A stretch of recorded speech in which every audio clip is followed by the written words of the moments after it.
and Afraid. Why are you in my apartment? Why did three men just break into her apartment? I am naked in my house and you came and opened the door? Did you feel it might have been a break-in? Yes. Then, Scare in the Air. What's happening? Everyone was screaming, crying, like, what's happening? And the cat run over by the robo-taxi. Outrage after Kit Kat the cat is mowed down by a driverless taxi. The call for justice for Kit Kat. Plus, Starbucks Bear Frenzy. I officially have a glass bear cup. The Barista Cup. Good luck finding one. She jumped everybody. Then, after the White House medical emergency, did RFK Jr. skedaddle out of there? And stranger than fiction? After reports of bullying behavior, Millie Bobby Brown and her Stranger Things co-star David Harbour hugging it out? Plus, imagine you're at home relaxing. What is that? And this happened. What are all these drones doing outside your window? Then, Battle of the Late Night Stars. Sydney Sweeney versus Jennifer Lawrence. Now, Inside Edition with Eva Pilgrim. Hello and thanks for joining us. Naked and Afraid. A woman was asleep in her bed when she heard intruders. Her heart stopped. So who were they? Was she the victim of a home invasion? As Ann Mercogliano reports, she's so freaked out, she's moving. A young woman is naked and terrified. She fears intruders have just broken into her apartment. What the are you guys doing? She's shocked to see three men inside her apartment. One man looked away. Why are you in my apartment? The woman was awakened by noises in her apartment building in Bloomfield, New Jersey. She jumped out of bed only to find men walking away. After confronting them, they explained they weren't intruders. They were there for something else. We're doing an inspection, ma'am. An inspection? Turns out the men work for her apartment building. We're doing an inspection. We didn't think anyone was home. That's even worse. Ma'am. I am naked in my house, in my own privacy, and you came and opened the door? We understand now. We apologize. I'm calling the police. I spoke to 21-year-old Rebecca Thermidor. And this is your bedroom, and you were asleep in here. You walk out here and you see three men right here. Right here. How scary. Very, very scary. Anyone would have been scared. You're vulnerable. You don't have any way of protecting yourself. She was home with her mom, sister, and an infant nephew. Did you feel it might have been a break-in? Yes. Rebecca was especially shocked that the men gained entry, even though the door was locked, and she had a deadbolt on the door that can only be opened from the inside. Now try to get in. So try to open this now. You can't. They removed it. So that makes me feel like if you can remove it, then that makes me feel even less safe now. The building's manager says they sent Rebecca an email explaining they needed access to her apartment on the morning they entered. This is you packing up. Rebecca says she's so shaken by the incident she's moving and has already started packing. Why are you in my apartment? We called the building's management for comment, but did not hear back. If you're traveling, pack your patience. As the longest government shutdown goes on today, there were more than 1,000 delays and almost as many cancellations. And in the midst of the chaos, this fear in the sky as passengers put on oxygen masks after their plane lost pressure and dropped over the Grand Canyon. Jim Murray has the details. Terror in the air. What's happening? This was the scary scene as oxygen masks dropped on a flight from Fort Lauderdale to Los Angeles. A passenger says she smelled smoke in the cabin as the JetBlue plane reportedly lost pressure and dropped over the Grand Canyon from 36,000 feet to 10,000 feet in about 30 seconds so we can breathe. These twin sisters were on the plane. For about 10 to 15 minutes, everyone was screaming, crying, like, what's happening? JetBlue says the aircraft landed safely without any injuries. The incident is almost certain to add to concern that passengers already have about how safe it is to fly in the wake of the government shutdown. Thank you for coming to work every day. These TSA security agents have been working without a paycheck for 5 weeks, ever since the shutdown. They're getting supplies of food from a coalition of local organizations. I went to the food pantry today. Les Trent spoke to TSA agent LaShonda Palmer. The mom of 5 works at Philadelphia International Airport. I've been really stressed. How are you holding up paying your bills? I'm not. I'm not paying my bills. Nobody is paying their bills because we don't have any paychecks. We're going into our third missed paycheck. Transportation Secretary Sean Duffy has ordered a 4% cutback in flights starting today. It grows to 10% if the shutdown continues into next week. There's an easy answer. Open up the government. Stop this. Travel expert Pauline Fromer. If your flight is canceled, what rights do you have? You have no rights. That's the sad thing about this. If your flight is canceled and it's the airline's fault, usually they have to give you meal tickets, they might have to put you up in a hotel, they might put you on a sister carrier, but because this is considered an act of God... The government shutdown is an act of God. The government shutdown is an act of God, even though it's an act of Congress. They don't have the responsibility to take care of you if you're stranded. Some frustrated would-be flyers are choosing to drive to their destination instead, but that'll cost you. Hertz says one-way rentals are up 20% over last year. Imagine relaxing at home and all of a sudden you see a drone hovering outside your window. Then it shoots something at your window. It's happening at apartment buildings across the country. One woman was so startled she thought she was under attack. Jim Murray tells us what's going on. Little Pretzel the cat is relaxing, soaking in the sun. Hello? Suddenly, Oh my God. Pretzel. What is that? what is that thing hovering outside this high-rise apartment in North Carolina? It's scary. What is that, Pretzel? Am I about to get shot? It's a drone. Just look at Pretzel take off. So what's going on? Turns out, drones are now being used to clean windows and power wash buildings across the USA. And they're coming to a building near you. It's much cheaper and it's a lot faster, and it will be the wave of the future. Douglas Thron owns California Drone Cleaning. He uses a $50,000 drone that takes 2 people to carry. Imagine you're sitting in your office doing work, you look out and you see this. As for the lady in that Pretzel the Cat video, she apparently missed an email from her building alerting her that the window washing drones would be in action that day. So how much faster are window washing drones than humans? A job that would usually take months can now be finished in just weeks. It's a grande frenzy at Starbucks all over this cute limited edition bear cup that is selling out everywhere. And if you want one, it's gonna cost you. As Allison Hall reports, they are selling like hotcakes on eBay for more than $500 a pop. People are going bonkers for these adorable teddy bear glass cups at Starbucks. The 20-ounce holiday bottles, called Barista Cold Cups, debuted yesterday and immediately sold out. I was just spit on by like 7 moms, but I got the last Starbucks teddy bear cup in New York City.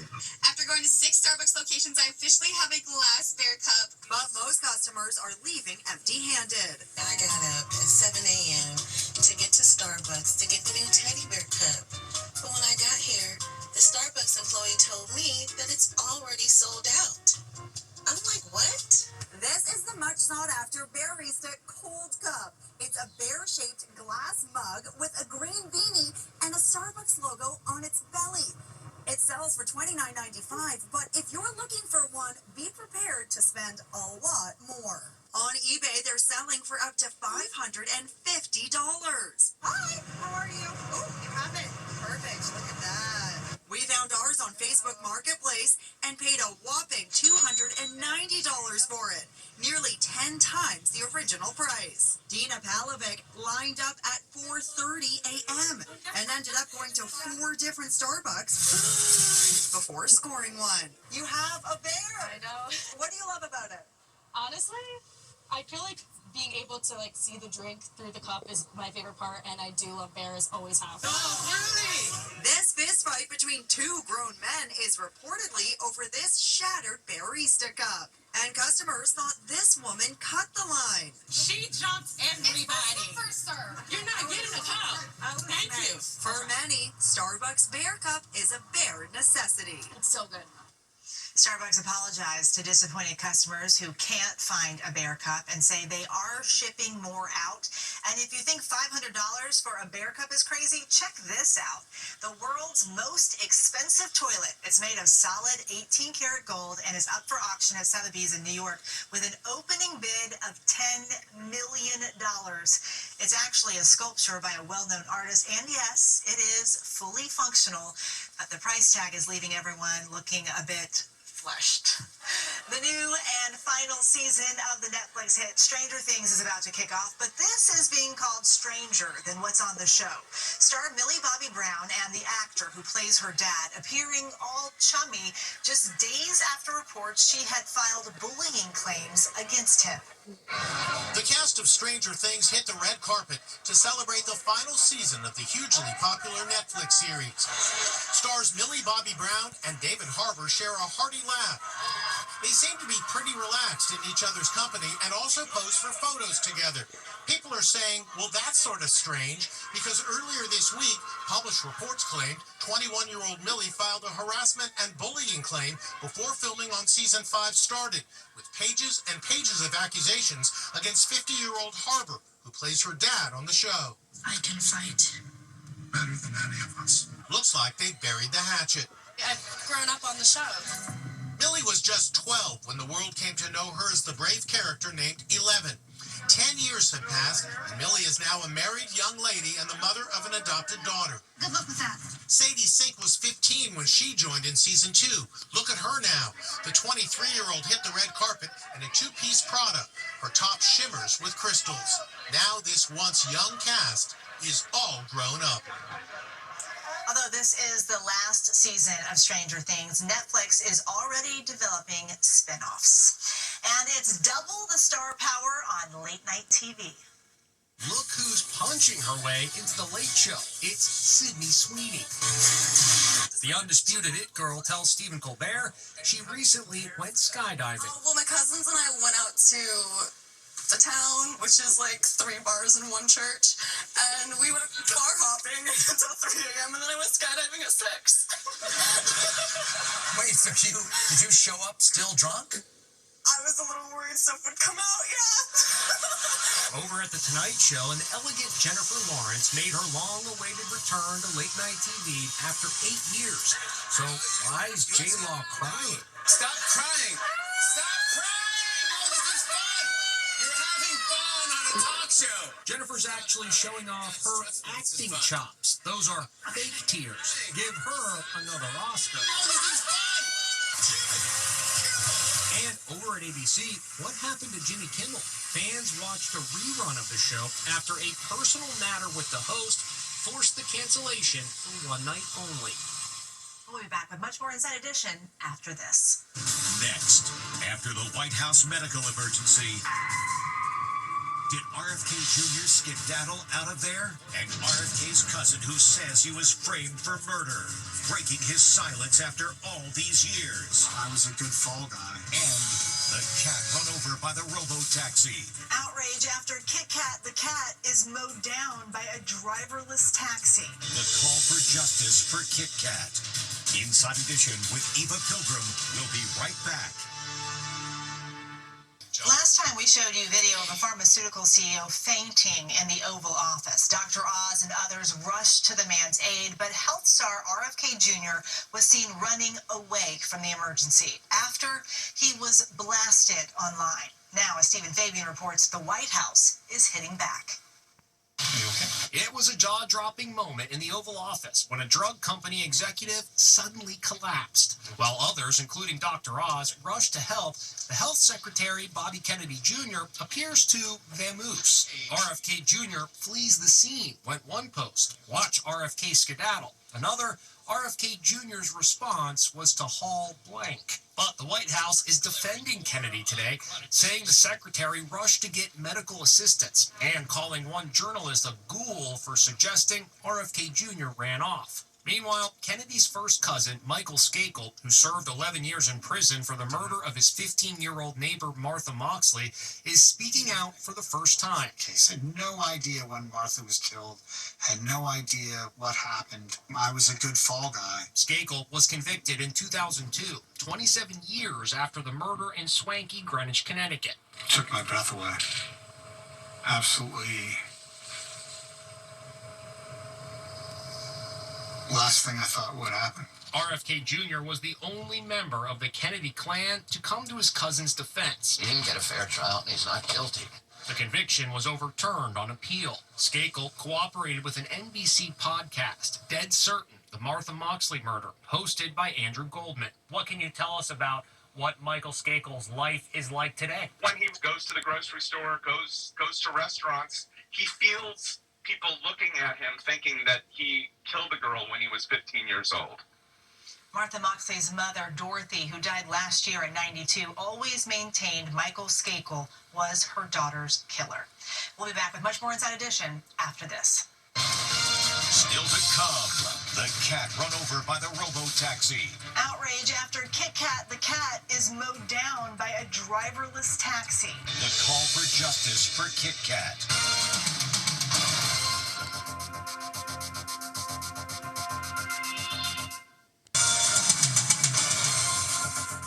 Driverless vehicle backlash. A robot taxi in San Francisco ran over and killed a beloved cat. Allison Hall tells us what happened. Kit Kat, a neighborhood legend, has been killed by a Waymo. Now fans of the adored feline are taking to social media, demanding #justice for Kit Kat. I'll love you forever, Kit Kat, goes this post. He's so cute. Kit Kat was a fixture at Randa's Market in San Francisco. He was our pet for the past 6 years. We loved him. He was very friendly. He loved everyone. When did you discover that it was a Waymo that hit Kit Kat? The customers who called us, they were telling us it was Waymo. We have an eyewitness who said the car was parked. She saw the cat underneath the car. There's a growing memorial in front of the store. This sign says, "We miss you, the mayor of 16th Street, and don't ride Waymo." Driverless robocars like Waymo are controversial and already the target of a lot of anger on the streets in San Francisco and other cities. Now the death of Kit Kat is only adding to the animosity. Waymo in a statement saying Kit Kat darted underneath the driverless taxi. They also expressed their sympathies and said they have made a donation to a local animal rights organization in Kit Kat's honor. When we come back, Mom's moving time capsule. Finally, you may want to get some tissues because this will pull at your heartstrings. A mother and son and a drive, 12 years in the making. This little boy is making a promise to his mom. So tell me that when you're 16 and finally able to drive a car. I'm going to take my mommy on a date. The 4-year-old fidgets with his shirt as his mom says she's not going to let him forget this moment. All right, I'm going to hold you to it. Fast forward 12 years later, here's that little kid today, and he's sticking to his word. Emerson Lawton is taking mom, Megan, on a date to make pottery, then a night out on the town. I spoke with them today. Emerson, you turned 16, you got your driver's license, and what did you say to your mom? I said, are you ready to go? Where do you want to go eat? Where are we going? Mom, does it feel, first of all, like 12 years? And it actually happened as he promised. It definitely has gone by extremely fast. I couldn't be more proud of him. I'm going to take my mommy on a date. They had dinner at Olive Garden, and Emerson, who turned 17 yesterday, picked up the check. Very sweet. See you next time.